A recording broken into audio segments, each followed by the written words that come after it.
লেখক নভেন্দু বিশ্বাসের ইতি ডেসডিমোনা।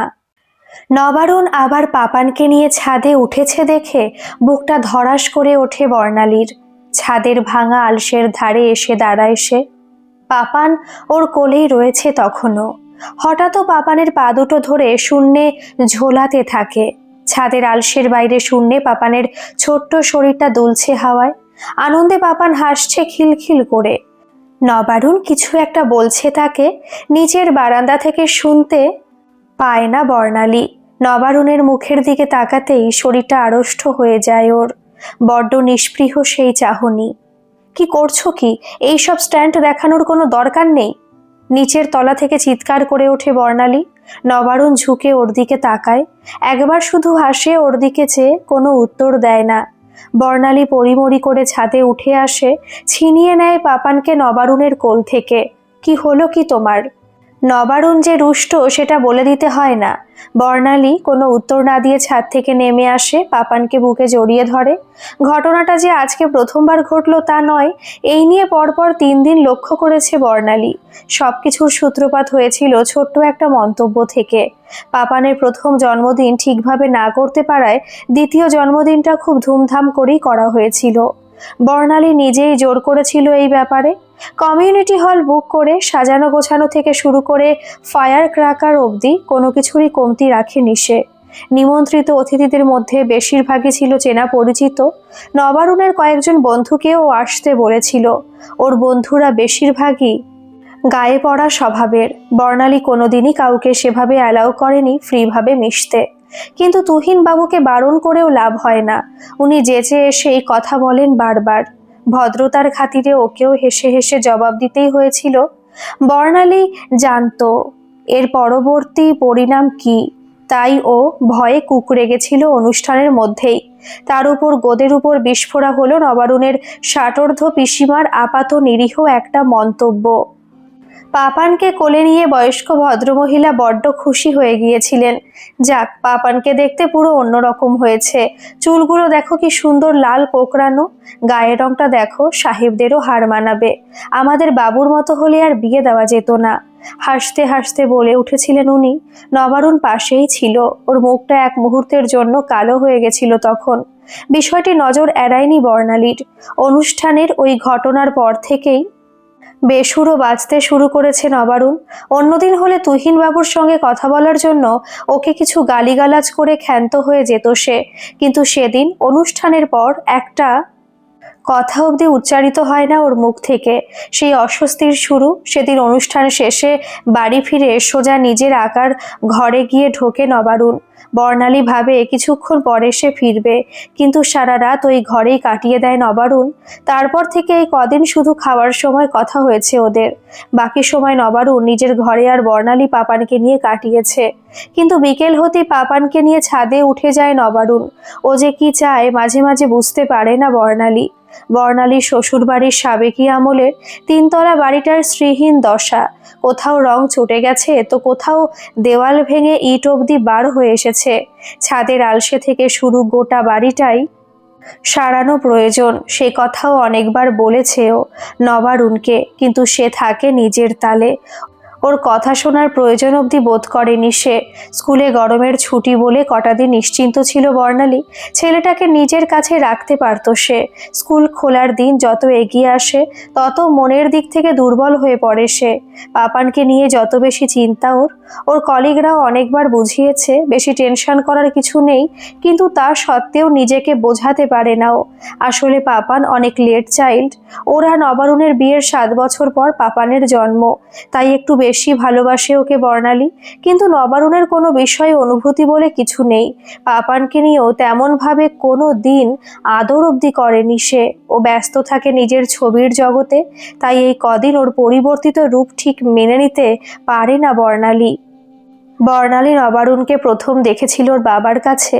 বর্ণালীর বাবা তখনও সক্রিয় রাজনীতি করতেন। ছবি প্রদর্শনীর জন্য একটা হলঘর বুক করার জন্য পারমিশনের দরকার পড়েছিল তার। তখন কত আর বয়স হবে বর্ণালীর? বড়জোর 17 পেরিয়ে সবে 18 পড়েছে সে। সদ্য যৌবনে পা দেওয়া বর্ণালী নবারুণকে দেখে এক অন্য যুগের মানুষ বলে মনে হয়েছিল। ঢিলেঢালা পাঞ্জাবি পরিহিত, দীর্ঘদেহী কৃষ্ণাঙ্গ নবারুণের থেকে চোখ ফিরিয়ে থাকা সম্ভব হয়নি বর্ণালীর পক্ষে। ওর বাবার নবারুণের আঁকা এতটাই পছন্দ হয়েছিল যে উনি নবারুণের কাছে বাড়ির ছোটদের আঁকা শেখাবার বরাত দিলেন, যেটা সাপে বড় হয়েছিল বর্ণালীর জন্য। আঁকা শেখার ফাঁকে ফাঁকে ওর মন নবারুণের অবিন্যস্ত চুলের মাঝে খেলা করে বেড়াতো, আর নবারুণের উন্নীত গ্রীবা দেশে ওর ঠোঁট। কেবল 18 পড়া বর্ণালীর অনুভূতিগুলো ছিল অনিয়ন্ত্রিত। তখন ওর মন জুড়ে নবারুণের শরীরের পুরুষালী গন্ধ, যে গন্ধ বিকেলবেলায় ফ্লেজারগঞ্জের সুদূর সৈকত মোড়া বালিপথ ধরে হাঁটলে পাওয়া যায়। নবারুণের কাছে বর্ণালী ছাড়াও ওর থেকে ছোট 2 ভাই আঁকা শিখত, কিন্তু বর্ণালী লক্ষ্য করেছিল নবারুণের চোখ বারবার ওর দিকেই ফিরে ফিরে আসে। বর্ণালীর নিজের সৌন্দর্য সম্বন্ধে উদাসীন হলেও ওর রূপ যে কোনো পুরুষের মাথা ব্যথার কারণ হতে পারে সেটা ওর স্কুলের সহপাঠীদের আচরণে অনুভব করতে পারত, কিন্তু নবারুণের চাহনিতে লোভের থেকে ওকে জানার ইচ্ছে বেশি ছিল। একদিন হঠাৎ সেই সুযোগও এসে গেছিল বর্ণালীর সামনে।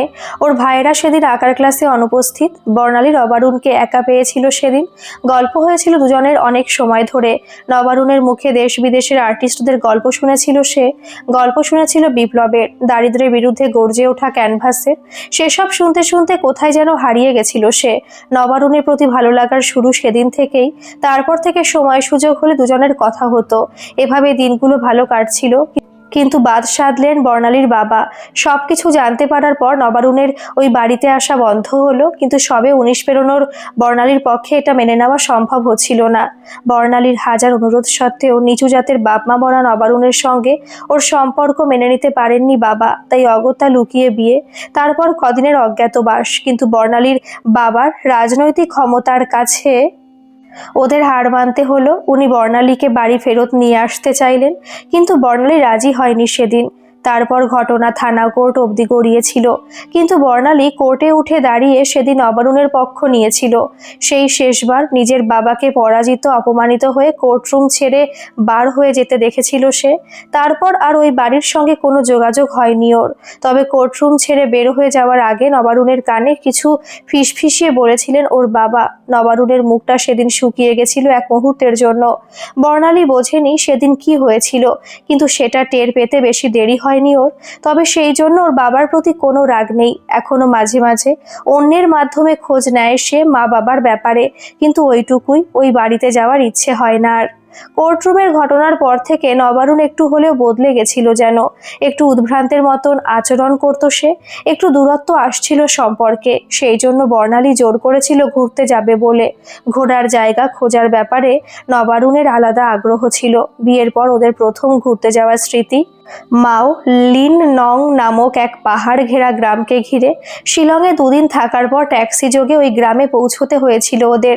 পৌঁছাতে পৌঁছাতে সন্ধে হয়ে এসেছিল, তাই অন্ধকারে প্রকৃতি লুকিয়েছিল যেন। কিন্তু পরের দিন ওদের ভরিয়ে দিতে কার্পণ্য করেনি একটুও। মাওলিন লং যেন ঈশ্বরের আঁকা ছবি। সে ছবির অংশ হতে ভালো লেগেছিল দুজনেরই। গ্রামের মানুষজন বড্ড সাধারণ, নারী প্রধান গ্রাম্য জীবন ওদের আপন করে নিতে দেরি করেনি। নবারুণ বসে গিয়েছিল রং তুলি ক্যানভাস নিয়ে। ঈশ্বরের ছবির থেকে এক টুকরো চুরি করে নেওয়ার প্রচেষ্টা ছিল ওর মনের ভিতর। প্রকৃতির কোলে ছোট্ট বাচ্চাগুলোর প্রাণ খোলা হাসির ছবি আঁকছিল সে। সব দূরত্ব আবার মুছতে শুরু করেছিল দুজনের। গাছের সাঁকর ব্রিজ পেরিয়ে দুজোড়া হাত আবার কাছে এসেছিল। সন্ধ্যা নামার সাথে সাথে দুজনের হাত ধরে গেস্ট হাউসে ফেরা কোনোদিন ভুলবে না বর্ণালী। মাওলিন নঙের রাতগুলো ছিল রূপকথাময়। বর্ণালীর শরীর জুড়ে নবারুণ ছবি আঁকত সারা রাত জুড়ে। রঙের গন্ধ বাষ্পীভূত হতো শরীরের উত্তাপে। ওর শরীরে বাঁধা নোঙর ভেঙে যেত উত্তাল ঢেউয়ের আঘাতে। তারপর শুধু হাল বেয়ে ভেসে বেড়ানো। মাওলিন নঙের থেকেও সুন্দর কিছু আছে জানো? নবারুণের চোখে মেঘের শাড়ি। কি গো, 19 বছরে পড়া প্রাণোচ্ছল বর্ণালীর নগ্ন শরীর অনুসন্ধিৎসু হয়েছিল প্রথমবার। তোমার শরীর চিবুকের নিচটা থেকে যেন স্রোতস্বিনী নদী পাহাড় পেরিয়ে এগিয়েছে সমুদ্রের দিকে। নবারুণের হাত ওর শরীরের গতিপথ মাপছিল। শেষে সমুদ্রের মধ্যে অমরত্ব খোঁজার চেষ্টা। রাত শেষের অগোছালো বিছানা ছিল সেই চিত্রপটের একমাত্র সাক্ষী। মাওলিন নঙের দিনগুলো ভালোই কেটেছিল। ওদের। কিন্তু শেষ দিন বাদ সাধলো ছোট্ট একটু ঘটনা। গেস্ট হাউসের কেয়ারটেকারের সঙ্গে দাঁড়িয়ে গ্রামের লোকজনদের সম্পর্কে জানছিল বর্ণালী। ও খেয়াল করেনি কখন নবারুণ এসে দাঁড়িয়েছে পাশে। ওকে অন্য এক পুরুষের সাথে হাসি মুখে গল্প করতে দেখে নবারুণের মুখ অন্ধকার হয়ে গেছিল। কেয়ারটেকারের সামনে কিছু না বললেও ঘরে ফিরে শুরু করেছিল অশ্রাব্য গালিগালাজ। হাত তুলতে শুধু বাকি রেখেছিল সেদিন, যে মেয়ে নিজের বাবার হয় না সে আমার কি করে হবে। নবারুণের বলা সব কথাগুলোর মধ্যে শুধু একটা কথাই এখনো মনে রয়ে গেছে বর্ণালীর। নবারুণের ওই রূপ প্রথমবার দেখে শিউরে উঠেছিল সে। পরেও বুঝতে পেরেছিল ওর বাবা ওর জীবনে কি ভীষণ ক্ষতি করে দিয়ে গেছে। কিন্তু ততদিনের সব শেষ। আপাত শান্ত নবারুণের মধ্যে সন্দেহ করার প্রবণতাটা বাতিকের পর্যায়ে এসে দাঁড়ালো। সংসার জীবন যত এগিয়েছে সমস্যা ততই প্রবলতর হয়েছে। প্রথম প্রথম এই বাড়িতে ওর বন্ধুরা আসতো, আলোচনা হতো দুনিয়ার চিত্রশিল্পীদের নিয়ে। সালভাদর থেকে বিনোদ বিহারী কেউই বাদ যেতেন না সেই আলোচনা থেকে। বর্ণালী চা দেওয়ার ছুতোয় এসে সেই আলোচনায় যোগ দিত মাঝে মধ্যে। ও ঘরের মধ্যে প্রবেশ করলে নবারুণের বন্ধু মহলে যে সাড়া পড়ে যেত সেই বিষয়ে বর্ণালী অবগত ছিল। বিশেষ করে তুহিন বাবু তখন থেকেই ওর প্রতি যে আকৃষ্ট ছিলেন সেটা বর্ণালী জানতো। কিন্তু ওর কোনোদিন ইচ্ছে হয়নি মনের ওই দরজাটা খুলে দেখতে। নবারুণের হাজার অত্যাচার সত্ত্বেও ওর প্রতি বিশ্বস্ত থেকেছে। তবে এইসবের মাঝেও নবারুণ ওকে একটা ব্যাপারে স্বাধীনতা দিয়েছিল। পড়াশোনা করার ব্যাপারে নবারুণের কোনো আপত্তি ছিল না সেইভাবে। তাই বিয়ের পরেও কেমিস্ট্রিতে অনার্স নিয়ে সে যোগমায়া দেবী কলেজ থেকে গ্রাজুয়েশনটা কমপ্লিট করতে পেরেছিল। এমএসসি করতে করতে স্কুল সার্ভিস দিতে শুরু করেছিল বর্ণালী। সেই যুগে বিএড করতে হতো না স্কুল সার্ভিস দেওয়ার জন্য। দ্বিতীয় প্রচেষ্টায় সে সফল হয়েছিল পরীক্ষায়। কলকাতার কাছেই একটা গ্রামের স্কুলে চাকরি জীবনে শুরু হলো বর্ণালীর। নিজেকে প্রথমবার কিছুটা স্বাধীন মনে হয়েছিল ওর। তখন সালটা 2002 কি 3। বর্ণালীও সবে 23 পেরিয়ে 24-এ পড়েছে। চাকরি পাওয়ার পর নবারুণের সঙ্গে ওর সম্পর্কটা একটু হলেও সাবলীল হয়ে আসছিল। বিবাহিত জীবনের বেশ কয়েকটা বছর কাটিয়ে ফেলার পর নবারুণ বোধহয় একটু হলেও বিশ্বাস করতে শুরু করেছিল ওকে। বর্ণালীর মনে হয়েছিল ওর অপেক্ষা করা সার্থক হয়েছে। কিন্তু ওর সে বিশ্বাস বেশিদিন স্থায়ী হয়নি।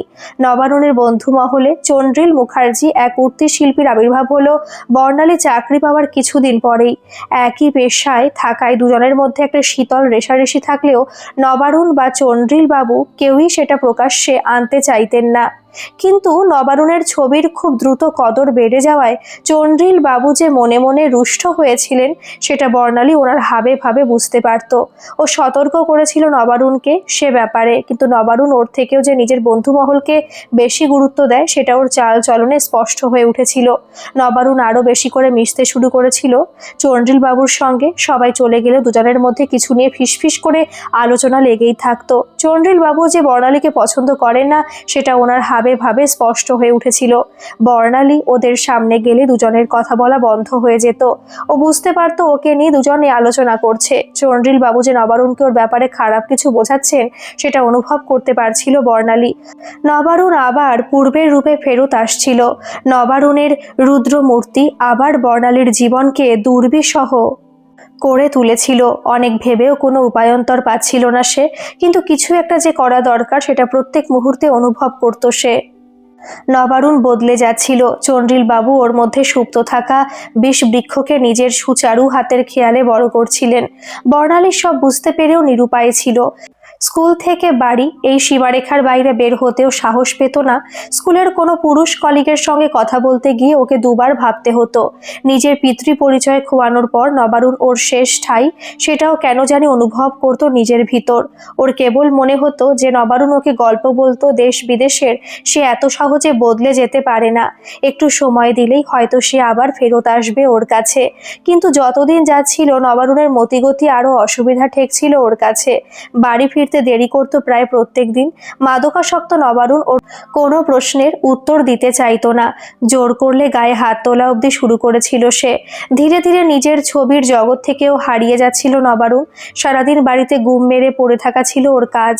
সারাদিন তার ঘর জুড়ে সিগারেটের ধোঁয়ার কুণ্ডলি। বিকেল হতেই চন্দ্রিল বাবুর ফোন আসতো। তারপর তাকে বাড়িতে আটকে রাখা অসম্ভব ছিল। পরজীবীর মতো নবারুণের মস্তিষ্ক জুড়ে ঘৃণার বিষ ছড়িয়ে দিয়েছিলেন চন্দ্রিল বাবু। তাও বর্ণালী হাল ছাড়েনি। রাতের পর রাত ওকে ছুঁয়েও দেখেনি নবারুণ। মুখ ঘুরিয়ে শুয়ে থাকতো সে খাটের একদিকে। বর্ণালীর শরীর তখনও পুড়ছে তাপে। মৃদু নীলাভ আলোয় দীর্ঘকায় নবারুণের উন্মুক্ত কৃষ্ণাঙ্গ বক্ষদেশ ওর শরীরের সব তাপ শুষে নিয়েছে। ভিজে শরীরের সাথে মন তখন সমব্যথী। বর্ণালী সন্তর্পণে উঠে গেছে বিছানা ছেড়ে, মনের খোলস ধুয়ে ফিরে এসে শুয়ে পড়েছে খাটের আরেক পাশে। ওর ইচ্ছে করেছে নবারুণকে একবার জিজ্ঞেস করবে কি এমন ভুল করেছে সে, কিন্তু সাহস পায়নি। একটা দিনের কথা মনে পড়লে বর্ণালীর শরীর এখনো কেঁপে ওঠে।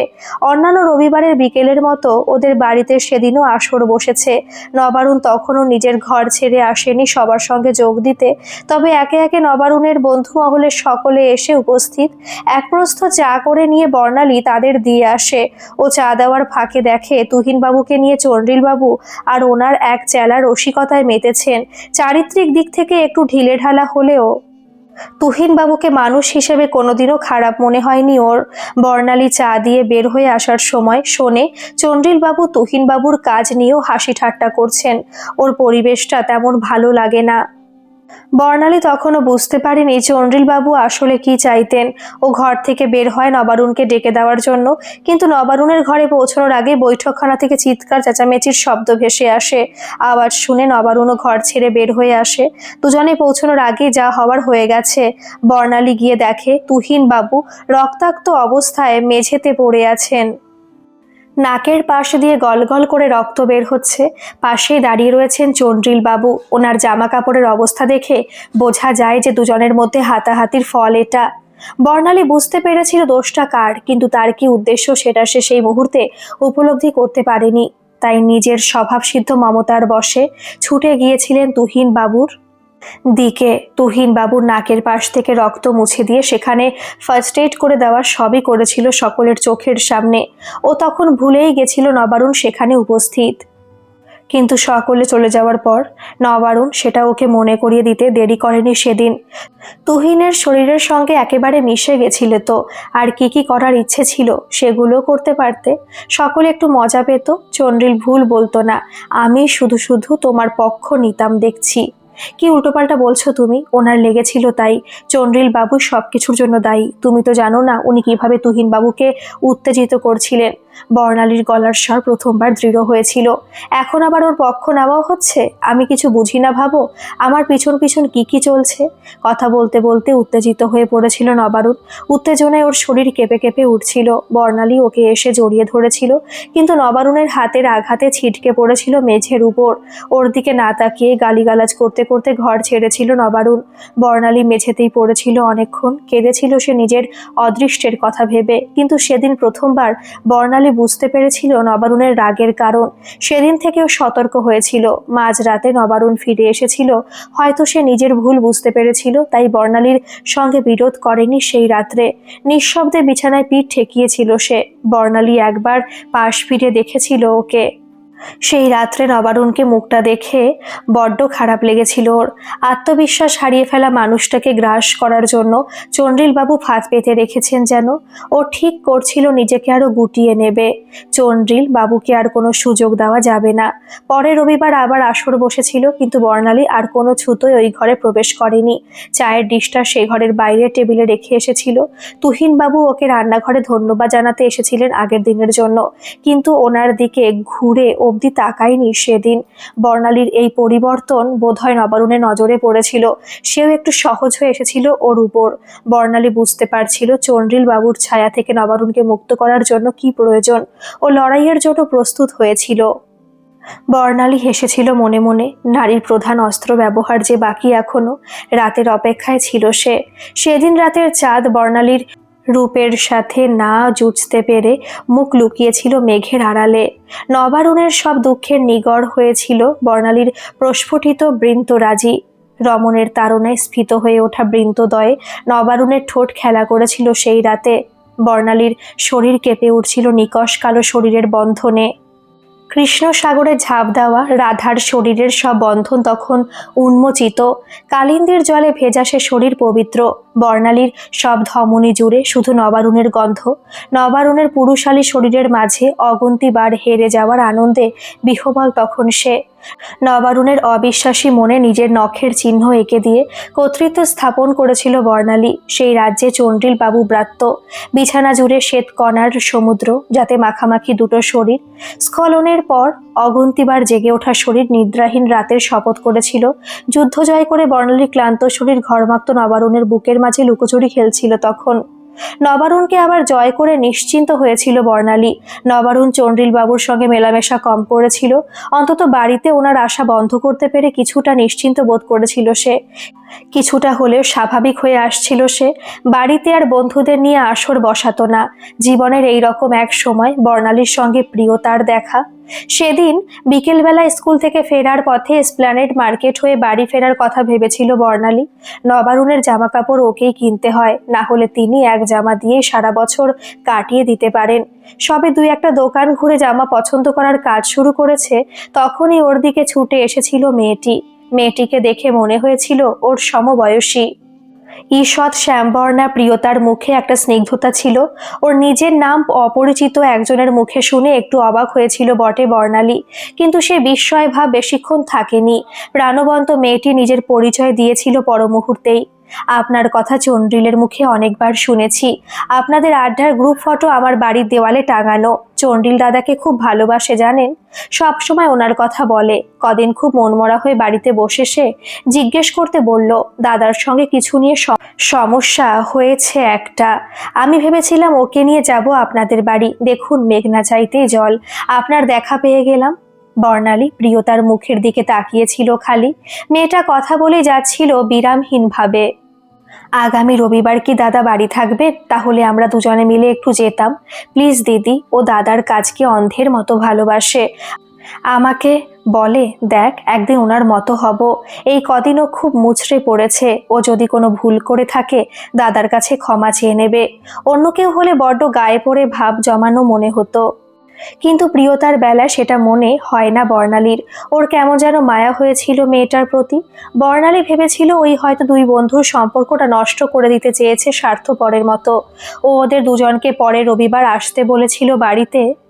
নবারুণকে চন্দ্রিলের কথা বলার সময় ওর মধ্যে এক চিলতে খুশি দেখতে পেয়েছিল বর্ণালী। সেদিন মনে হয়েছিল বেচারা নিশ্চয়ই ওর ভয়ে চন্দ্রিল বাবুর সঙ্গে সম্পর্ক খারাপ করেছে। কেমন একটা অপরাধী মনে হয়েছিল নিজেকে। পরে রবিবার প্রিয়তার চন্দ্রিল দুজনেই এসেছিল। দুই বন্ধুতে মিলে বৈঠকখানায় বসেছিল আগের মতো। প্রিয়তাও কথা বলছিল ওদের সঙ্গে। বর্ণালী রান্নাঘরের কাজেই নিজেকে ব্যস্ত রেখেছিল। ও খেয়াল করেনি কখন চন্দ্রিল এসে দাঁড়িয়েছিল রান্নাঘরের সামনে। ওর দিকে চোখ ফিরতে চন্দ্রিল হাত জোর করে ক্ষমা চেয়েছিল বর্ণালীর কাছে। কিছু ভুল বোঝাবুঝি হয়ে থাকলে ক্ষমা করবেন। আসলে আমি দাদার সব সময় ভালো চাই। বর্ণালী একটু অপ্রস্তুত হয়ে পড়েছিল চন্দ্রিলের এই ব্যবহারে। চন্দ্রিলের গৌরবর্ণ মুখ জুড়ে পক্সের দাগ, আর চোখ দুটো অদ্ভুত রকমের উজ্জ্বল। ওর দিকে তাকাতেই কেমন একটা অস্বস্তি হয়েছিল বর্ণালীর। ও কোনো মতে মাথা নাড়িয়েছিল। পর মুহূর্তে ওদের মধ্যে প্রিয়তা এসে হাজির হয়েছিল। কি দেওর বৌদিতে কি কথা হচ্ছে শুনি? প্রিয়তাকে দেখে মনে বল পেয়েছিল বর্ণালী। আরে তেমন কিছু না, কেমন আছেন জিজ্ঞেস করছিলাম। তোমরা দুই বোন বরং গল্প করো, আমি দাদার সঙ্গে একটু আসর জমাই। চন্দ্রিল এক মুহূর্ত দাঁড়ায় না সেখানে। চন্দ্রিল চলে গেলে বর্ণালী আবার স্বাভাবিক সত্তায় ফেরত আসে। সেদিন অনেক গল্প হয় বর্ণালী আর প্রিয়তার। বর্ণালী ছোটবেলা থেকেই প্রিয়তার মতন একজন বন্ধু চেয়েছে নিজের জন্য। ওকে পেয়ে প্রথমে মনে হয়েছিল সত্যি একজনকে নিজের মতো পেয়েছে। অনেক বছর পেরিয়ে গেছে তারপরে, কিন্তু এখনো বর্ণালী সম্পর্ক রেখেছে প্রিয়তার সঙ্গে। ওর সঙ্গে সম্পর্ক রাখার মধ্যে অন্য ধরনের একটা তৃপ্তি রয়েছে। ওর বাড়িতে গেলে অদ্ভুত একটা অনুভূতি হয় বর্ণালীর। ওই অনুভূতির কোনো অর্থ হয় না, কিন্তু অনুভূতিটা বড্ড নিজস্ব। আজ বর্ণালীর পুরনো দিনগুলো বেশি করে মনে পড়ে যায় আবার। হয়তো নবারুণের বর্তমান ব্যবহার ওকে বাধ্য করে মনে করাতে। প্রিয়তা অল্প সময়ের মধ্যেই কাছে চলে এসেছিল বর্ণালীর। দুজনের গল্প হতো সবকিছু নিয়ে। আসলে নবারুণের সঙ্গে সম্পর্কটা স্বাভাবিক ওঠায় বর্ণালী অন্যদিকে মনোসংযোগ করতে পেরেছিল। প্রিয়তাকে যতটা সাধারণ ভেবেছিল, মেয়েটি যে ঠিক তার উল্টো সেটাও কদিনের মধ্যে বুঝতে পারে। দিদি দাদার সাথে কেমন? মেয়েটার বলা কথাগুলো এখনো স্পষ্ট মনে আছে বর্ণালীর। ওর তখন শুধু অবাক হওয়ার পালা। বলো না দিদি, আমারটা তো একদম স্বার্থপর, বউয়ের যে কিছু ইচ্ছে থাকে সেটা বোঝে না। প্রিয়তার কথায় সেদিন গাল লাল হয়ে গেছিল বর্ণালীর। অনেক জোরাজুরিতে ওকে বলতেই হয়েছিল শেষ অবধি। ওর প্রিয়তার চোখে মুখে এক মুহূর্তের জন্য মুগ্ধতা ধরা পড়েছিল সেই মুহূর্তে।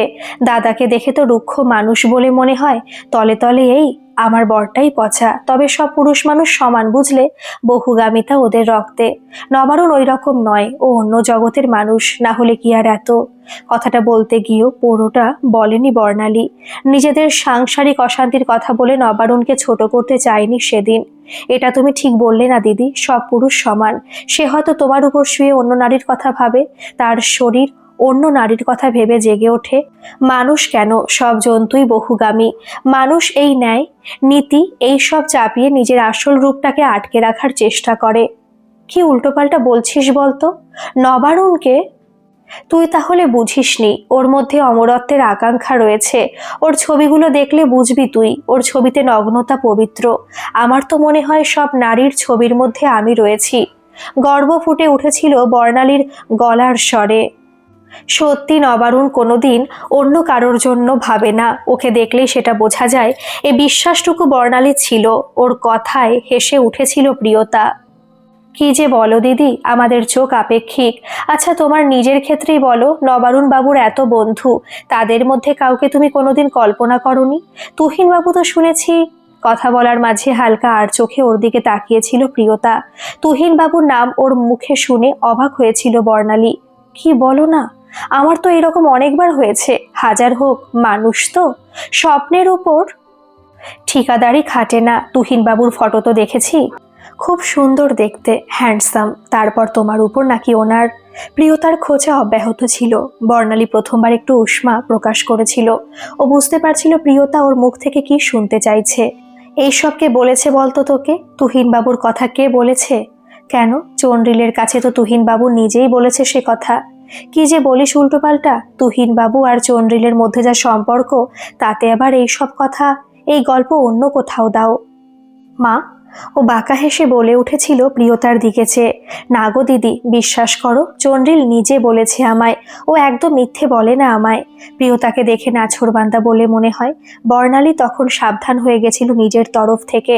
ও কথা ঘুরিয়ে অন্য আলোচনা শুরু করেছিল সেদিন। তবে প্রিয়তাকে দেখে কেন জানি হতাশ মনে হয়েছিল ওর। হয়তো ও পরকীয়ায় মুচমুচে গল্প শুনতে এসেছিল। প্রিয়তা চলে যাওয়ার পর একবার তুহিনবাবুর মুখটা মনে পড়েছিল ওর। ভদ্রলোকের সত্যি ওকে হতেই পারে না, এটা নিজেকে বুঝিয়েছিল বর্ণালী। সত্যি হলেও বর্ণালী নিজের মনের গণ্ডির বাইরে যাবে না কোনোদিন, সেটা ঠিক করে নিয়েছিল সেদিন সন্ধেবেলা। নবারুণ বাড়ি ফিরেছিল কিছুক্ষণ পর। ওকে দেখে বড্ড ক্লান্ত লাগছিল সেদিন। বর্ণালী ঝাঁপিয়ে পড়েছিল ওর উপর। নিজের মনের দ্বারে বেরি পড়ানোর এর থেকে সহজ উপায় আর কি বা হতে পারত? প্রিয়তার সঙ্গে বর্ণালীর বন্ধুত্ব সময়ের সঙ্গে সঙ্গে আরো নিবিড় হয়েছিল। প্রিয়তাও মাঝে মধ্যে ওর কাছে নিজের কষ্টের কথা প্রকাশ করে ফেলত। প্রিয়তার কথা থেকে বর্ণালী বুঝেছিল চন্দ্রিল এক অদ্ভুত স্বভাবের মানুষ। ও হ্যাঁতে হ্যাঁ মেলালে ঠিক আছে, না হলে সে ভয়ানক। প্রিয়তা বলতো চন্দ্রিল নিজের ছবি ছাড়া অন্য কিছুকে উচ্চ নজরে দেখে না। এমনকি প্রিয়তাও ওর জন্য সেকেন্ডারি। সারা ঘর জুড়ে চন্দ্রিলের আঁকা ছবি। একটু অযত্ন হলেও কোপ নেমে আসতো প্রিয়তার উপর। মাঝে মধ্যে মেয়েটা এসে কাঁদতো ওর কাছে। বর্ণালী বুঝতে পারতো ওর কষ্টটা, কিন্তু সেই সময়টা ওর সংসারে সবকিছু সুখের। নবারুণ বন্ধুত্ব আর স্ত্রীর মাঝে যে একটা পর্দা টেনেছে, সেটাই হয়তো এর কারণ। নবারুণকে আবার ভালোবাসতে শুরু করেছিল সে।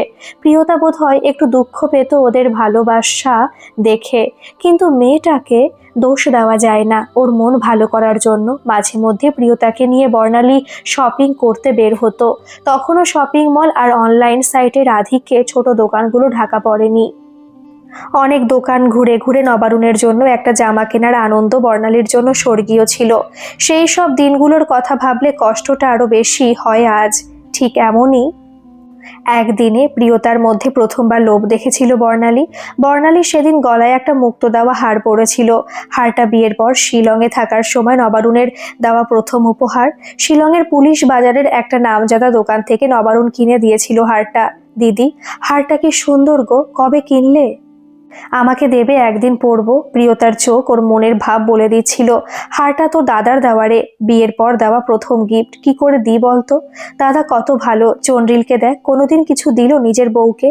তুমি দুদিনের জন্য দাও, আমি সাবধানে রাখবো, হারাবো না কোনো মতেই।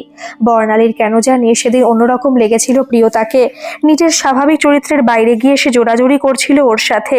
এটা দিলে তো দাদা খুব রাগ করবে রে। বর্ণালী শেষ অবধি হারটা দেয়নি সেদিন, তার বদলে ওকে একটা দোকান থেকে ওই একই ধাঁচের মুক্তোর হার কিনে দিয়েছিল। কিন্তু হারটা পেয়েও সেদিন প্রিয়তা খুশি হতে পারেনি। ওর নজর বারবার বর্ণালীর গলার দিকে ফিরছিল। বর্ণালী সেটা খেয়াল করেছিল, তাই বাড়ি ফিরেই প্রথমে হারটাকে আলমারির মধ্যে বন্দি করে হাঁপ ছেড়ে বেঁচেছিল। ওর সেদিন হারটার পিছনে এত উদ্গ্রীব হওয়ার কারণ এখনো অবধি জানে না, কিন্তু যে কারণেই হোক বর্ণালী সেদিন ওর উদ্দেশ্য সফল হতে দেয়নি। এই ছোট্ট ঘটনার জন্য ওদের সম্পর্কে ভাটা পড়েনি। প্রিয়তা আরও দুজনে অনেক সময় একসাথে কাটিয়েছে, দুজনের সুখ আর দুঃখ ভাগ করে নিয়েছে। এইভাবে সবকিছু সহজভাবে এগোচ্ছিল, কিন্তু ভাগ্য ওর জন্য অন্য কিছু ভেবে রেখেছিল।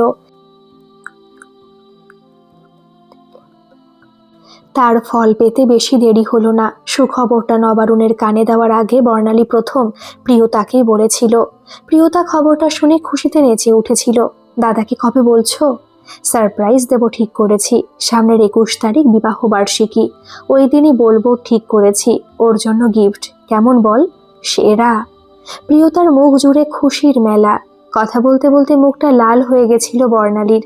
তুই কিন্তু বলিস না কাউকে, এমনকি চন্দ্রিলকেও না। বর্ণালী বারণ করে দিয়েছিল প্রিয়তাকে। আরে তুমি চিন্তা করো না, আমি তো বাপের বাড়ি যাচ্ছি কদিন, আমি ফিরতে ফিরতে তোমার বলা হয়ে যাবে। দেখতে দেখতে 21 তারিখ এসেও গেল। বর্ণালী ঠিক করেছিল রাতে বলবে, সেই জন্য সকাল থেকে আয়োজন শুরু করেছিল সে। কিন্তু নবারুণ যথারীতি ভুলে গেছিল বিবাহ বার্ষিকীর ডেট। বর্ণালী ইচ্ছে করে মনে করায়নি তাকে। বিকেল হতে নবারুণ বের হলো আড্ডা দিতে। সেই সময় ও মদ না খেলেও আড্ডা দিতে যেত বন্ধুদের সাথে। নিজের আদ্যিকালের স্কুটিটা নিয়েই বের হয়েছিল সে। এমনিতে সে 9টার মধ্যে ঘরে ফিরে আসতো, কিন্তু ওই দিন 9টা বেজে গেলেও ফিরছে না দেখে বর্ণালীর চিন্তা শুরু হয়েছিল। ওকে ফোন করেও কোনো লাভ হলো না, ফোন সুইচ অফ। বর্ণালী আশঙ্কার পাহাড় গুনছিল। হঠাৎ বাইরে দমকা হাওয়া শুরু হলো। বর্ণালী প্রমাদ গুনছিল। ঠিক সেই সময় ফোনটা এসেছিল প্রিয়তার। ফোনটা ধরতে অন্য প্রান্ত থেকে ভেসে এসেছিল প্রিয়তার ভয়ার্ত গলা। দিদি, দাদার এইমাত্র অ্যাক্সিডেন্ট হয়েছে স্কুটিতে। চন্দ্রিল দাদাকে আমাদের বাড়িতে এনে রেখেছে। খুব একটা বেশি লাগেনি, ফার্স্ট এইড দিয়েছে, হয়তো পাটা। তুমি পারলে একবার, যদি হসপিটালে ভর্তি করতে হয় তোমাকে লাগবে। ফোনটা পেয়ে বর্ণালীর মাথাটা আচমকা ঘুরে যায়। ও পাশের দেওয়ালটা ধরে ফেলেছিল কোনো মতে। ততক্ষণে বাইরে বৃষ্টি শুরু হয়েছে বেশ জোরে। বর্ণালী সেই বৃষ্টির মধ্যেই রওনা দিয়েছিল চন্দ্রিলের বাড়ির উদ্দেশ্যে। বর্ণালীর মন তখন বৃষ্টি স্নাত শ্রী রাধিকার ন্যায় কৃষ্ণের সাক্ষাতের জন্য ব্যাকুল। তখনকার কলকাতা মানে হলুদ ট্যাক্সির রাজত্ব। বৃষ্টি ভেজা কলকাতার রাতে ট্যাক্সি পাওয়াও বেশ কঠিন কাজ। বর্ণালী জানতো তাকে যেভাবেই হোক পৌঁছাতেই হবে প্রিয়তাদের বাড়ি। ওদের বাড়িতে আগে কোনোদিন না গেলেও নবারুণের মুখে শুনেছি সে সম্পর্কে, তাই সে জানতো হেঁটে বড়জোর 8 ঘন্টা লাগবে পৌঁছাতে। বৃষ্টিতে ভেজা শহরের রাস্তায় এমনিতেই মানুষজন কম। ওকে উদ্ভ্রান্তের মতো ছুটতে দেখে অনেকে অবাক হয়, কিন্তু বর্ণালীর সেদিকে পরোয়া করার সময় নেই। ও ছুটে চলে নিজের গন্তব্যে। আলুথালু চুল ওড়ে বাতাসের মরজিতে গলির শেষ প্রান্তে বাড়িটা নজরে আসে বর্ণালীর। এর আগে পাড়ার মোড়ের মুদির দোকানদারকে জিজ্ঞেস করে নিয়েছিল সে। চন্দ্রিল বাবুর বাড়িটা বেশ অনেকটা জায়গা জুড়ে, আভিজাত্যের গন্ধ চারিদিকে ছড়িয়ে। বর্ণালীর মনে হয় আদি কলকাতার বেশ সম্ভ্রান্ত নামজাদা বংশের সন্তান চন্দ্রিল বাবু। ওর চোখে পড়ে বাড়ির পেছন দিকে অনেকটা জায়গা ফাঁকা পড়ে রয়েছে। 2 ফুটের একটা পাঁচিল দিয়ে গলির থেকে বাড়িটা বিচ্ছিন্ন। এর বেশি দেখার সুযোগ ও সময় ওর হাতে ছিল না তখন। সে সোজা বাড়ির মূল ফটকের সামনে এসে দাঁড়ায়। নেম প্লেটে চন্দ্রিল বাবুর নাম দেখে সে কিছুটা নিশ্চিন্ত বোধ করে। মূল ফটক হাট করে খোলা দেখে বর্ণালী অবাক হয়, কিন্তু ওর পরমুহূর্তে মনে পড়ে নবারুণ কি অবস্থায় রয়েছে। হয়তো সেই জন্যই দরজা বন্ধ করার সময় পাননি চন্দ্রিল বাবু। ও আর বেশি না ভেবে বাড়ির ভেতরে প্রবেশ করে। ওর দেখে মনে হয় আদিকালের বাড়ি হলেও বেশ অনেকবার সারানো হয়েছে। চন্দ্রিল বাবু যে নিজের বাড়ির প্রতি নবারুণের মতো উদাসীন নন সেটাও বুঝতে পেরেছিল। বর্ণালী বেশি চিন্তা না করে দালান পেরিয়ে বাড়ির মধ্যে প্রবেশ করে। নিচের তলায় বেশ অনেকগুলো ঘর, কিন্তু সব ঘরেই তালা ঝোলানো। ও এত বড় বাড়িতে কাউকে না দেখতে পেয়ে অবাক হয়। দেওয়ালগুলোতে চন্ডিলবাবুর আঁকা ছবি। ও দেখে প্রিয়তা মিথ্যে বলেনি, চন্ডিলবাবু সত্যি নিজের ব্যাপারে অবসেসড। বর্ণালী ওপরে ওঠার সিঁড়ি খুঁজতে থাকে। বেশ কিছুক্ষণ খোঁজার পর ওর উদ্দেশ্য সফল হয়। সিঁড়ি দিয়ে ওঠা শুরু করেছে তখন সবে বর্ণালী, কিন্তু লোডশেডিং বাদশাদে। সে সময় লোডশেডিং আর কলকাতার সম্পর্ক ঘনিষ্ঠ। বর্ণালী অন্য সময় হলে ভয় পেত, কিন্তু নবারুণকে একবার দেখার ইচ্ছা ওর সব ভয় কাটিয়ে দিয়েছিল। ও দোতলায় উঠে দেখে ঘুটঘুটে অন্ধকার রাজত্ব করছে সর্বত্র। ও অন্ধকারের মধ্যেই এক ঘর থেকে আরেক ঘরের দরজা হাতড়ে বেড়াতে থাকে, কিন্তু সব ঘরের দরজা বন্ধ। ও প্রিয়তার নাম ধরে উচ্চস্বরে ডাকে, কিন্তু কোনো উত্তর আসে না। তারপর ওর মনে পড়ে প্রিয়তা বাপের বাড়ি যাওয়ার কথা বলেছিল। বর্ণালীর উৎকণ্ঠা বেড়ে যায়। তাহলে কি চন্ডিলবাবু নবারুণকে নিয়ে হাসপাতাল রওনা দিলেন? নবারুণের অবস্থা কি তাহলে সত্যিই খারাপ? ওর মনে চিন্তা মাকড়সার জালের মতো ছড়িয়ে পড়ে। বর্ণালী পাগলের মতো দরজা ধাক্কা দিতে থাকে। হঠাৎ মনে হয় কেউ ওর চিৎকার শুনে দরজা খুলে বাইরে আসেন। অন্ধকারে মুখটা খেয়াল করতে পারে না বর্ণালী। ও ভাবে উনি নিশ্চয়ই চন্ডিলবাবু। ও সেই ব্যক্তির উদ্দেশ্যে এগিয়ে যায়, কিন্তু পরমুহূর্তে অভাবনীয় কাণ্ডটি ঘটে যায় ওর সাথে। ছায়ামূর্তিটি সজোরে ওর হাত চেপে ধরে, ওকে টেনে ঘরের মধ্যে নিয়ে যায়। ওর শরীরের সঙ্গে জাপটে ধরে নিজেকে। বর্ণালী ওর শরীরে সেই ব্যক্তির স্ফীত পুরুষাঙ্গের ছোঁয়া পায়। ওর গা গুলিয়ে ওঠে। আমি জানতাম তুমি আসবে। গলার স্বর বর্ণালীর খুবই পরিচিত। বর্ণালী সবকিছু বুঝতে পারে আস্তে আস্তে। ও গায়ের সব শক্তি প্রয়োগ করে নিজেকে ছাড়িয়ে নেয়। তারপর সে সপাটে চর কষিয়ে দেয় ব্যক্তিটির গালে। ব্যক্তিটি বোধহয় এটা ওর থেকে আশা করেননি। উনি একটু ঘাবড়ে যান। অসভ্যতার একটা লিমিট থাকে তুহিনবাবু। এই সমস্ত নাটক তাহলে আপনার সাজানো? আপনার দাদা জানলে আপনাকে আস্ত রাখবে না। বর্ণালীর গলার স্বর চমকে ওঠে। কি বলছেন আপনি? চন্ডিল দা যে বলল আপনি নাকি দেখা করতে চেয়েছেন আমার সঙ্গে একান্তে, ওনার স্ত্রীর কাছে ইচ্ছে প্রকাশ অবধি করেছেন। তাই তো আমি রাজি হলাম। চন্ডিলদার সব ব্যবস্থা করলো। আজ প্রিয়তা বৌদি বাড়ি নেই, তাই সেই সুযোগে এই বাড়িটা। এত লজ্জা পাওয়ার কি আছে? আমি সব জানি। নবারুণদা কিছুই জানতে পারবে না।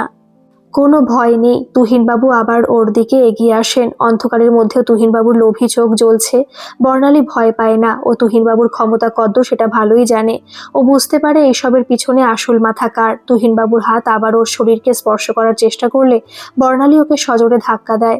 ভদ্রলোক একটু পিছিয়ে যান। আমার গায়ে যদি আরেকবার হাত দেন আমি চেঁচিয়ে পাড়া মাথায় করব। তাহলে আমাদের বাড়িতে আসরে যে ঝগড়াটা করেছিলেন আপনি আর চন্ডিল, সেটা লোক দেখানো লজ্জা করলো না এরকম বিশ্বাসঘাতকতা করতে?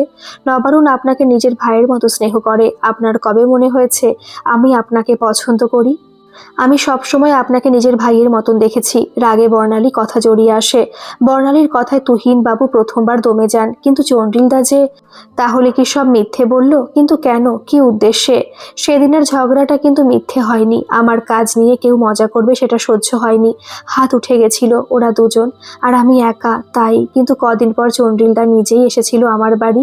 সবকিছুর জন্য ক্ষমা চাইল সেদিন। তারপর আবার সবকিছু স্বাভাবিক হয়ে এসেছিল। কদিন আগে আমায় বলল আমার জন্য সুখবর আছে। তারপর তো সব বললামই। বিশ্বাস করুন আপনি রাজি আছেন ভেবেই আমি, না হলে আমি কোনোদিন। প্লিজ ক্ষমা করবেন আমাকে। তুহিনবাবু অন্ধকারের মধ্যে কথা বলতে বলতে হাত জোর করে। বর্ণালীর ওনাকে দেখে খারাপ লাগে। চন্ডিলের চক্রান্তে শুধু নিজেই শিকার নয় তাহলে। কিন্তু কেন এমন করলো চন্ডিলদা? কি ওর উদ্দেশ্য? সামনাসামনি দেখা হলে এর উত্তর আমি নিয়েই ছাড়বো।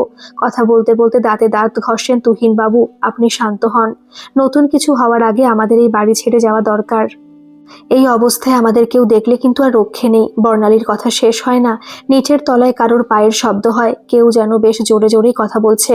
শব্দটা সিঁড়ির দিকে ক্রমশ এগিয়ে আসছে। ও ভালো করে শোনার চেষ্টা করে। গলার আওয়াজটা আরেকবার পাওয়ার পর বর্ণালীর শরীর কেঁপে ওঠে। তুহিনবাবুর কানেও আওয়াজটা গিয়ে পৌঁছায়। গলাটা নবারুণদার না?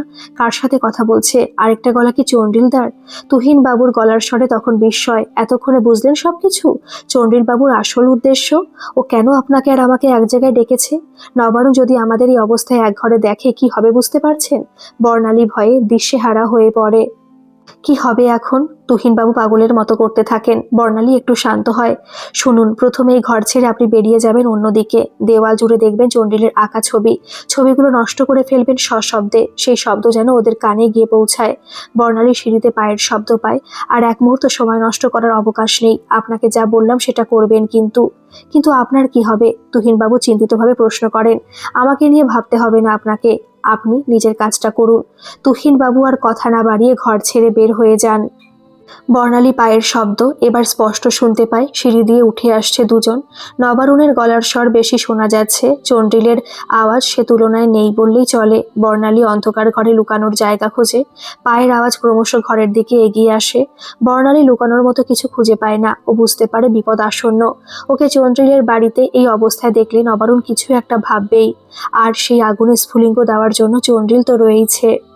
হঠাৎ কারেন্ট চলে আসে। ঘরের আলো জ্বলে ওঠে। পায়ের শব্দ তখন ঘরের খুব কাছে। বর্ণালী দেখে ঘরে একটা পুরনো আমলের খাট ছাড়ার কিছুই নেই। খাটের নিচে লুকিয়ে যে কিছু লাভ হবে না সেটা সে বুঝতে পারে। হঠাৎ ওর নজরে পড়ে জানলাটা। ও পর্দা সরিয়ে দেখে জানলার গ্রিল নেই। বর্ণালী তখন যেন জীবন ফিরে পায়। ও জানলাটা খুব সাবধানে খোলে যাতে বাইরে শব্দ না হয়। জানলা দিয়ে নিচের দিকে তাকায় সে। বাড়ির পিছনটা নজরে আসে বর্ণালীর। কিন্তু ও দেখে জানলার নিচে দাঁড়ানোর মতো অল্প প্রশস্ত গোবরাট বাড়ির এ প্রান্ত থেকে ওই প্রান্ত অবধি বিস্তৃত। আর ও দেরি না করে অনেক কষ্টে জানলা বেয়ে ওঠে। তারপর জানলার কার্শেড ধরে শরীরটাকে ঝুলিয়ে দেয়। ওর পা অপ্রশস্ত গোবরাটের সন্ধান পায়। বর্ণালী ওতে পা দিয়ে কোনো মতে দাঁড়ায়। এক হাতে জানলার কার্শেড ধরে রেখে আরেক হাত দিয়ে জানলাটা টেনে ভেজিয়ে দেয় বর্ণালী। জানলা ভেজানোর ঠিক পর মুহূর্তেই চন্দ্রিল আর নবারুণ ঘরের ভিতর এসে ঢোকে। বর্ণালী আস্তে আস্তে অপ্রশস্ত গোবরাট বরাবর পা দিয়ে জানলার পাশে সরে আসে। ও দেওয়ালের পাইপের সাহায্য নেয় নিজেকে ভারসাম্য রাখার জন্য। তখনও ঝিরে ঝিরে বৃষ্টি হচ্ছে বাইরে। বৃষ্টির জন্য সবকিছু পিছল হয়ে গেছে। বর্ণালীর হাত বারবার পিছলে যায় পাইপ থেকে। তাও ও হাল ছাড়ে না। নিজের অদৃষ্টের কথা ভেবে বর্ণালীর হাসি পায়। পৃথিবীতে কেউ হয়তো ওর মতন বোকা নয়। অন্যকে বিশ্বাস করার আগে সবাই হয়তো একবার ভাবে। স্বামীর কাছে যেন সতীত্বের পরীক্ষা দিতে হচ্ছে ওকে প্রতিনিয়ত। একজন আধুনিক নারীর কাছে এর থেকে অসম্মানের আর কি হতে পারে? কিন্তু নবারুণের সেক্ষেত্রে কোনো দোষ নেই। সেও বিশ্বাসঘাতকতার শিকার। বর্ণালী নিজেকে শক্ত করেছিল সেই মুহূর্তে। শুধু নিজের জন্য নয়, নবারুণের জন্য ওকে যুদ্ধে জিততে হবে। না হলে নবারুণ কোনো ভুল করে বসবে আর পরে সত্যি জানতে পারলে নিজেকে শেষ করে দেবে। এটাই হয়তো চন্দ্রিলের মনস্কামনা। কিন্তু ওকে জিতে দিতে পারে না সে। ভেবেছিল বর্ণালী। ও শক্ত করে দেওয়ালের পাইপটা চেপে ধরেছিল। ঘরের ভিতর থেকে তখন চন্দ্রিলের উত্তেজিত কণ্ঠস্বর ভেসে আসছে। ও নিশ্চয়ই ঘরে কাউকে দেখতে না পেয়ে চিৎকার করছে। নবারুণ চন্দ্রিলকে কিছু বোঝাচ্ছে। হঠাৎ জানলাটা প্রচণ্ড শব্দে খুলে যায়। জানলার পাল্লাটা সশব্দে এসে বর্ণালীকে আঘাত করে। পাল্লার আঘাতে ওর মুখ রক্তাক্ত হয়। বর্ণালীর শরীর আতঙ্কে কাঁপতে থাকে। ওর চোখের সামনে সবকিছু এক মুহূর্তের জন্য আবছা হয়ে আসে। তাও বর্ণালী পাইপের থেকে হাত ছাড়ে না। ও জানলার দিকে একবার তাকায়। আবছা চোখে ও যেন স্বয়ং শয়তানকে দেখে জানলায়। ধোয়ার কুণ্ডলি ঘিরে রেখেছে সেই ভয়ার্ত মুখ। ভয়ে বর্ণালীর গলা শুকিয়ে আসে। কিন্তু পর মুহূর্তে তুহিনবাবুর গলার আওয়াজ পায় সে। সাথে কিছু ভেঙে ফেলার প্রচণ্ড শব্দ। ভদ্রলোক কথা রেখেছেন, ভয়ে পালিয়ে যাননি। ওনার চিৎকারে চন্দ্রিল জানলা থেকে মুখ সরিয়ে নেয়।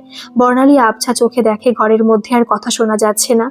ও বোঝে চন্দ্রিল আর নবারুণ নিশ্চয়ই তুহিনবাবুর পেছনে গেছে। বর্ণালী একটা স্বস্তির নিঃশ্বাস ফেলে। ওর ঠোঁটে নোনতা রক্তের স্বাদ তখন।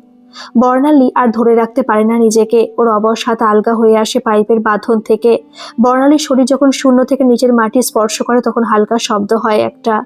বৃষ্টিতে মাটি ভিজে যাওয়ায় জমি নরম। সেই নরম মাটিতে পড়ে মৃত্যুর হাত থেকে রক্ষা পায় বর্ণালী। তবে হাত, পা আর শরীরের মধ্যদেশ ক্ষতিগ্রস্ত হয়। কয়েক মিনিটের জন্য কি হয়েছে বুঝতে পারে না বর্ণালী।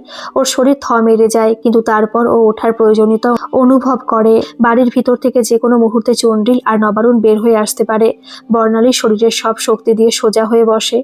বৃষ্টিতে ভেজা জামা কাপড়ে বালি লেগে একসা। ও অন্ধকারে নিজেকে ঠিক করে দেখতে পায় না। হাত আর পায়ে তখন ওর অসহ্য যন্ত্রণা। তা সত্ত্বেও সে পাঁচিল পার করে গলিপথে নামে।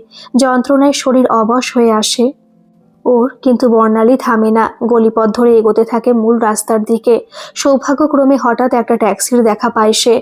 ওর মনে তখন প্রথম চিন্তা নবারুণের আগে বাড়ি ফেরা। তাই অন্য কোনো ভয় তার মধ্যে কাজ করে না। পেটে যন্ত্রণাটা ট্যাক্সিতে উঠে শুরু হয়। তলপেটে হাত চাপা দিয়ে বর্ণালী বসে থাকে। শরীরের অন্য সব যন্ত্রণা হেরে যায় তার কাছে। বর্ণালীর শরীর এলিয়ে আসে। কিন্তু নিজেকে জাগ্রত রাখার চেষ্টা করে। মিনিট 15-র মধ্যেও বাড়ি পৌঁছে যায়। বাড়িতে তখনও তালা দেওয়া দেখে ওর মনে হয় ও যুদ্ধে জিতে গেছে। ট্যাক্সি ড্রাইভারকে টাকা মিটিয়ে দিলে সে চলে যায়। বর্ণালী কোনো ক্রমে দরজা অবধি পৌঁছায়। তালা খুলে ঘরে ঢোকে সে। বাথরুমে দরজা অবধি পৌঁছানোর পর আর নিজেকে ধরে রাখতে পারে না সে। দরজার সামনে লুটিয়ে পড়ে বর্ণালী। ঘণ্টাখানেক পর বর্ণালীর হুঁশ ফেরে। ও দেখে তখনও সে বাথরুমের দরজার কাছে পড়ে আছে। ও ওঠার চেষ্টা করেও পারে না। ভেজা জামা কাপড়ে হাত দেয় বর্ণালী। তলপেটের ব্যথাটা আরও বাড়ে সময়ের সঙ্গে সঙ্গে। সে দেখে রক্তে ওর জামা কাপড় সব ভিজে লাল হয়ে গেছে। কিছুক্ষণ পর বর্ণালী অনেক কষ্টে দরজায় ভর দিয়ে শরীরটাকে দাঁড় করায়। বাথরুমে ঢুকেই শাওয়ার চালিয়ে দেয় সে। জলের স্রোতের মাঝে শরীরের সব অবগুণ্ঠন ঝেড়ে ফেলে সে। তলপেটের ব্যথায় বর্ণালীর শরীর তখন অবশ। হঠাৎ ওর চোখ যায় তলপেটের নিচে। জনিপদ বেয়ে ফোঁটা ফোঁটা রক্ত। বর্ণালী আর দেখতে পারে না। অস্ফুট কান্নায় সারা বাড়ি কেঁপে ওঠে। ওই মুহূর্তে পৃথিবীটা যেন শেষ হয়ে যায় ওর কাছে। বর্ণালীর শরীর লুটিয়ে পড়ে বাথরুমের মেঝেতে। বর্ণালী যখন হুঁশ ফেরে তখনও বিছানাতে। পাশে বসে আছে নবারুণ। তার মুখে চিন্তার ছাপ স্পষ্ট। ওর হুঁশ ফিরতে দেখে নবারুণের মুখে স্বস্তি ফেরে। কতবার বলেছি বাথরুমটা পিছল, সাবধানে চলাফেরা করবে। ডাক্তারবাবুকে ফোন করেছি, উনি আসছেন কিছুক্ষণের মধ্যে। সবকিছু যেন আজকেই ঘটতে হবে। নবারুণের মুখে বিরক্তির ছাপ। বর্ণালী সেদিন বিহ্বল দৃষ্টিতে তাকিয়েছিল ওর দিকে। ডাক্তারবাবু সব জানার পর ওকে সান্ত্বনা দিয়ে যান, সাথে কিছু ওষুধ প্রেসক্রাইব করে যান। বর্ণালী ভেবেছিল নবারুণ ওর থেকে কনসিভ করার ব্যাপারটা লুকানোর জন্য রাগ করবে, কিন্তু তার পরিবর্তে ও অন্য এক নবারুণকে দেখেছিল সেদিন প্রথমবার। মিসক্যারেজের খবরটা যেন ওকে বদলে দিয়েছিল। পরের কয়েকটা দিন নবারুণ একা হাতে সব সামলেছিল। ওকে ঠিক টাইমে ওষুধ দেওয়া থেকে রান্না, কাপড় কাচা সবকিছু। ওই সময়টা জীবনের সব থেকে খারাপ হলেও নবারুণ যেন ওই সময়টাতে সব থেকে কাছের ছিল। হয়তো ওর অসহায় অবস্থাটা নবারুণকে বাধ্য করেছিল সে সব করতে, কিন্তু নবারুণের হাজার খারাপ ব্যবহারের পরেও ওই দিনগুলো ভোলা ওর পক্ষে সম্ভব নয়। জীবনের ওই 2 সপ্তাহ নিজের চরম শত্রুর জন্য কল্পনা করে না। শারীরিক যন্ত্রণা কয়েকদিন পর কমে এলেও মানসিক যন্ত্রণা বহন করা অসাধ্য ছিল। ওর মাঝে মাঝে নিজেকে শেষ করে দেওয়ার ইচ্ছে হতো, কিন্তু নবারুণের কথা ভেবে ও সেই ইচ্ছেকে সম্বরণ করেছিল। মাঝে মাঝে মনে হতো চন্ডিল বাবুর সঙ্গে যুদ্ধ করতে গিয়ে শেষ অবধি হেরেই গেল সে। উনি যেটা চেয়েছিলেন সেটাই হচ্ছিল ওর সংসারে। মিসক্যারেজের পর নবারুণের মনও ভেঙে গিয়েছিল। সে ঘরের সব কাজ করলেও ছবি আঁকা ছেড়ে দিয়েছিল একেবারে। বিছানায় শুয়ে থাকলেও বর্ণালীর নজর সবসময় নবারুণের উপর ছিল। সব কাজ করার ফাঁকেও ওর উদাস মুখটার নজর এড়াতো না। বর্ণালীর মাঝে মাঝে মনে হতো ও নিজেই যেন মরে গেছে। ওর জীবিত শরীরটা একটা কায়া মাত্র। নিজের সন্তানকে রক্ষা করতে না পারার যন্ত্রণা ওকে শেষ করে দিচ্ছিল। অবসন্ন শরীর জুড়ে তখন শুধু দিন আর রাত হতো। সব রঙের খেলা হারিয়ে গেছিল নিজের সন্তানের সাথে। ওর মনে হতো সেদিন যদি ওকে আর তুহিনবাবুকে নবারুণ একসাথে দেখে নিত তাহলে হয়তো ভালো হতো। হয়তো নবারুণ ওকে ঘুমের মাঝে বালিশ চাপা দিয়ে হত্যা করত, অথবা ছুরির আঘাতে ওর শরীর লুটিয়ে পড়তো মেঝেতে। কিন্তু সে মৃত্যুতে পরাজয় ছিল না, ছিল না নিজের সন্তান হারানোর যন্ত্রণা। বর্ণালীর শরীর শুকিয়ে যাচ্ছিল। স্কুলে যাওয়া বন্ধ হয়ে গেছিল ওর। মিসক্যারেজের পর 1 সপ্তাহ কেটে গেছিল। একদিন তুহিনবাবু এসেছিলেন ওর সঙ্গে দেখা করতে। ওনার মাথায় আর পায়ে ব্যান্ডেজ দেখে অবাক হয়েছিল বর্ণালী, কিন্তু পাশে নবারুণ থাকা জিজ্ঞেস করার সাহস পায়নি সে। তুহিনবাবু চলে যাওয়ার পর নবারুণ নিজে মুখ খুলেছিল। সেদিন চন্ডিল আর তুহিনের চক্করে আমার বাড়ি ফিরতে দেরি হয়ে গেল বলে, না হলে তোমার সাথে এই ঘটনা ঘটতো না। নবারুণের মুখটা অন্ধকার ছিল কথা বলার সময়।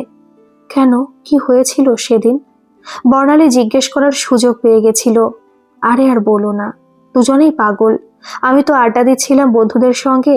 চন্দ্রিল হঠাৎ বলল, দাদা একটা ভালো প্রজেক্ট করেছি, তোমাকে দেখাবো। আমিও ওর অনুরোধ ফেলতে পারিনি সেদিন। ওদের বাড়ি গেছিলাম দুজনে, কিন্তু আমি তো জানতাম না যে তুহিনও সেখানে উপস্থিত। চন্ডিল ওর ঘরে নিয়ে গেল আমাকে, কিন্তু নিজের আঁকা ছবিটা না দেখতে পেয়ে প্রিয়তাকে গালিগালাজ করছিল সে।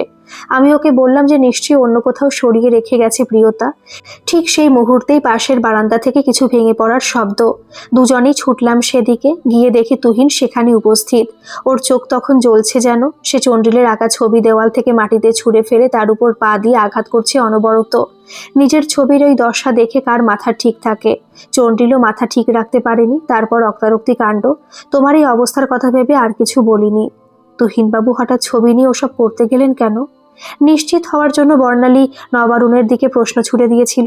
সব পাগল বুঝলে, ওর দাবি চন্ডিল নাকি ওকে ঠকিয়েছে, ওর ছবির আইডিয়া চুরি করে এঁকেছে অনেক ছবি, সেসব দেখে নিজের মাথা ঠিক রাখতে পারেনি। বর্ণালী নবারুণের উত্তর শুনে কিছুটা নিশ্চিন্ত হয়েছিল আর মনে মনে তুহিনবাবুর উপস্থিত বুদ্ধির প্রশংসাও করেছিল, কিন্তু তা সত্ত্বেও ওর ভিতরের মাতৃসত্তা কোনো মতেই ওর অবস্থা মেনে নিতে পারছিল না। সব থেকে বেশি খারাপ সেদিন লাগলো যেদিন ও দেখলো ওর সন্তানের খুনির সঙ্গে নবারুণ হেসে হেসে কথা বলছে। দোষটা নবারুণের নয়, সেই বিষয়ে কিছুই জানে না। ওর মিসক্যারেজ হওয়ার 2 সপ্তাহ অতিক্রান্ত হয়েছে তখন। বিছানা থেকে তখন উঠতে পারছিল না বর্ণালী। এই রকমই একটা দিনে চন্ডিল এসেছিল ওর সাথে দেখা করতে। মুখে সেই নিষ্ঠুর হাসি তখনও বর্তমান। ঘেন্নায় সেই জায়গা ছেড়ে উঠে যেতে ইচ্ছে করছিল বর্ণালীর, কিন্তু নবারুণের ভয়ে কিছু করতে পারেনি সেদিন। বৌদি, কনসেপ্টের ব্যাপারটা দাদাকে লুকানো ঠিক হয়নি, কিন্তু যাই হোক, কি আর করা যাবে, সুস্থ হয়ে উঠুন। প্রিয়তা খবরটা পেয়ে খুব ভেঙে পড়েছে জানেন, খুব জেদ করছিল আসার জন্য, আমি আনতে রাজি হলাম না। যাই হোক, সাবধানে থাকবেন, আর এরপর থেকে এত গুরুত্বপূর্ণ বিষয় দাদার থেকে লুকাবেন না। শেষ কথাটা বলার সময় চন্ডিলের মুখ নবারুণের দিকে ঘুরেছিল।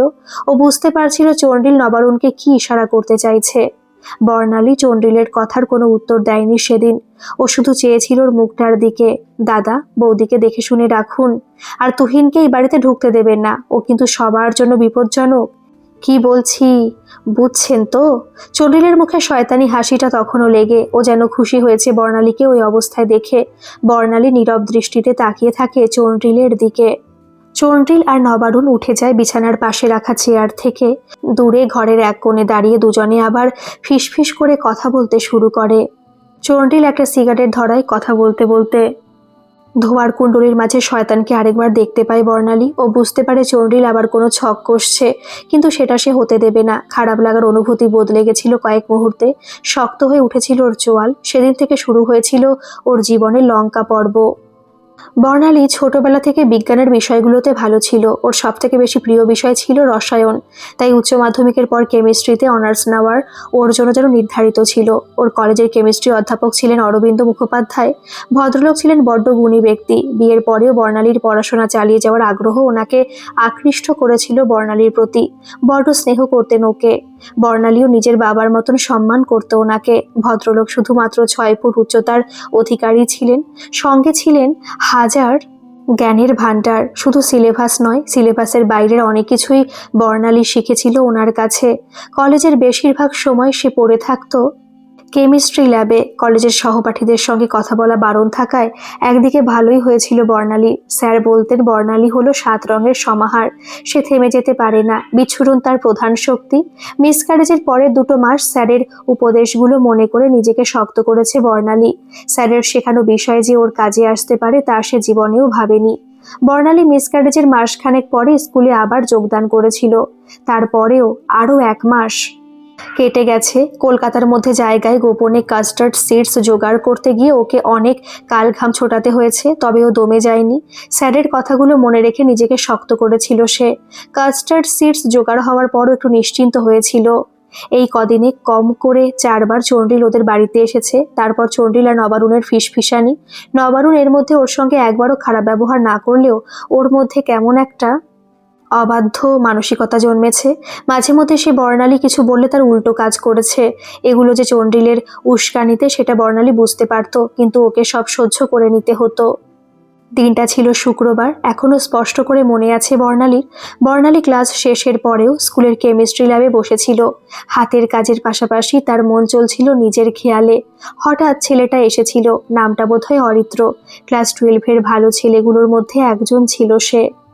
ম্যাডাম, এখনো ল্যাবে? স্কুল তো ছুটি হয়ে গেছে। সাদা সাদা গুঁড়োগুলো কি আপনার হাতের ফয়েলে? বর্ণালী অরিত্রর ডাকে ভয় পেয়ে গেছিল সেদিন। তারপর নিজেকে সংযত করে নিয়েছিল।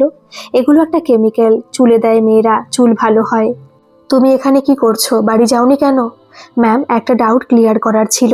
বর্ণালী অন্যদিন হলে অরিত্রকে বকা দিতে কার্পণ্য করতো না, কিন্তু সেদিন আধ ঘন্টা ধরে ওকে পড়া বুঝিয়ে দিয়েছিল সে। চন্ডিলের জন্য চা করনি, শুধু আমাকে দিলে যে?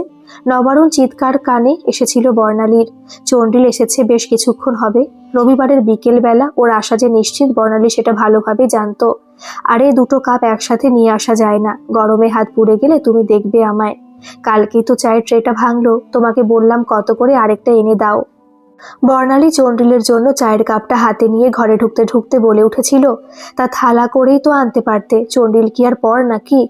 নবারুণ তর্কে হারতে রাজি হয় না। আচ্ছা, ভুল হয়ে গেছে আমার, ক্ষমা করে দাও, পরের বার থেকে দুজনকে একসাথেই চা দেব। বর্ণালী মুখ বেঁকিয়ে জবাব দিয়েছিল। ওদের দুজনের কথা শুনে চন্ডিল হাসছিল। বর্ণালী তাকিয়েছিল চন্ডিলের মুখের দিকে। ঠিকঠাক মিষ্টি হয়েছে তো? আর একটু চিনি দেব? না বৌদি, একদম ঠিকঠাক। বর্ণালী শুধু হেসেছিল একবার, ঘর থেকে বের হয়ে আসার আগে তাকিয়েছিল চন্ডিলের দিকে। ওর ভয়ঙ্কর মুখটা অনেকবার ওর স্বপ্নে এসেছে, সেটার সঙ্গে মিলিয়ে নিয়েছিল একবার। চন্ডিলে জ্বর এসেছে ভীষণ, সাথে মাথায় যন্ত্রণা। এই তো বিকেলবেলা কেমন হেসে খেলে কথা বলছিল বলো। ফোনটা রেখে একটু উদ্বিগ্ন হয়ে পড়ছিল নবারুণ। আরে সামান্য সর্দি জ্বর, নিশ্চয়ই ফেরার পথে ভিজেছেন বৃষ্টিতে। কেমন মুষলধারে বৃষ্টি হলো বলো। বর্ণালী ওকে বুঝিয়েছিল তখনকার মতো। তাই হবে হয়তো। মাঝে দুদিন কিভাবে কেটেছিল বর্ণালী আজ আর মনে করতে পারে না সে। তবে সে নিজেকে স্কুলের কাজে ব্যস্ত রেখেছিল, এটা মনে পড়ে। খবরটা এসেছিল মঙ্গলবার বিকেলে। ফোনটা রেখে পাগলের মতো করতে শুরু করেছিল নবারুণ। চন্ডিল আর নেই, সামান্য একটা জ্বরে এত তাজা যুবক, ভাবতে পারো? বর্ণালী কোনো উত্তর দেয়নি তখন। একটু সময় নিয়ে কথা বলেছিল সে। চলো আমরা একবার ঘুরে আসি, ডেথ সার্টিফিকেট কি পেয়ে গেছে? চন্ডিলদের বাড়িতে তখন অনেক লোকের ভিড়। প্রিয়তা ওকে দেখে জড়িয়ে ধরেছিল, কান্নায় কেঁপে কেঁপে উঠছিল মেয়েটা। বর্ণালীর মুখ ছিল শান্ত, ও প্রিয়তাকে শক্ত করে চেপে ধরেছিল নিজের শরীরের সঙ্গে। ডেথ সার্টিফিকেট কি পেয়েছো? হ্যাঁ, পাড়ার এক ডাক্তার কাকু ওকে দেখেছিলেন, সামান্য জ্বর আর মাথা যন্ত্রণা। কালকেও কথা বলছিল জানো আমার সাথে। কতবার বললাম হসপিটাল নিয়ে যাই, বলল না থাক, সামান্য জ্বরের জন্য এত ঝামেলা করে কি হবে। বর্ণালী ওর চোখ মুছে দিয়েছিল। চন্ডিলের দেহটা শোয়ানো ছিল একটা মৃতদেহ রাখার খাটের উপর। বর্ণালী একবার ঝুঁকে পড়েছিল ওর দিকে, ওর ভয়ঙ্কর মুখটার দিকে তাকিয়েছিল শেষবারের জন্য। কিছুক্ষণ পর স্বর্গদূত এসে নিয়ে গেছিল চন্ডিলকে। বর্ণালী আরো কিছুক্ষণ ছিল প্রিয়তার কাছে। প্রথমবার অদ্ভুত অনুভূতিটা হয়েছিল বর্ণালীর। এরপরেও ও যতবার গেছে প্রিয়তাদের বাড়ি, ততবার সে অনুভূতিটা হয়েছে। বাড়ি ফিরে নবারুণ পাগলের মতো করছিল। চন্ডিল যে ওর মনের কতটা অংশ দখল করে নিয়েছিল সেদিন বুঝতে পেরেছিল বর্ণালী। তবে সেদিনও নবারুণকে একা ছেড়ে দিয়েছিল। ও জানতো সময় সবকিছু ভুলিয়ে দেয়, আর রাত আসা তখনও বাকি। নারীর শেষ অস্ত্র যে ওর হাতেই। নবারুণের অলক্ষ্যে ঈষৎ হেসেছিল বর্ণালী। তারপর সে নিজের হেসেলে ঢুকেছিল। গোপন কোটরে লুকিয়ে রাখা প্যাকেটে মোড়া সাদা রঙের পদার্থের অবশিষ্ট অংশটা সাবধানে বার করে এনেছিল সে। রাইসিনের কথা প্রথম শুনেছিল সে স্যারের কাছে। কাস্টার্ড সিড থেকে তৈরি এক মারাত্মক বিষ। রাইসিন তখন তার হাতে। যুদ্ধ জয়ের হাসি বর্ণালীর মুখে। হাসতে হাসতেই ডুকরে কেঁদে উঠেছিল বর্ণালী। তলপেটে আবার সে যন্ত্রণাটা হচ্ছিল যেন আরেকবার। সন্তান হারানোর যন্ত্রণা যে ওর পিছু ছাড়বে না সেদিন বুঝেছিল বর্ণালী। এখনকার মতো এই পর্যন্ত থাক, এর অন্তিম পর্ব কাল দুপুরে আমি আপলোড করব। গল্পটা আপনাদের কেমন লাগছে অবশ্যই কিন্তু কমেন্টে জানাবেন। আর ভালো লাগলে একটা সাবস্ক্রাইব করে আমার পাশে থাকবেন। ধন্যবাদ।